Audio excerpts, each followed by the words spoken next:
Посылка из Китая. Я заказал зарядное устройство для iPhone 5.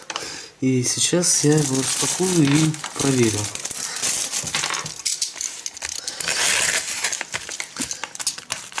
Понятное дело, что это не оригинал. Но, как ни странно, в конверте лежит оригинальная коробка. Хотя, вообще-то, видно, что это тоже подделка. Открываем и коробку.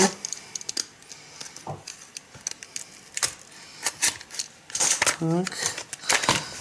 Ну, изнутри выпадает вот такой шнур. И, собственно, все. Значит, шнур какой-то странный. Он сделан, чтобы он явно не путался. Так. Ну, сравним теперь с оригинальным шнуром. Вот здесь все так аккуратненько. Здесь такой вот он толстый. Так. Осталось проверить, как они будут работать. Значит, берем источник питания USB. Включаем. И включаем в телефон. Вот оригинальный кабель заработал. Все нормально.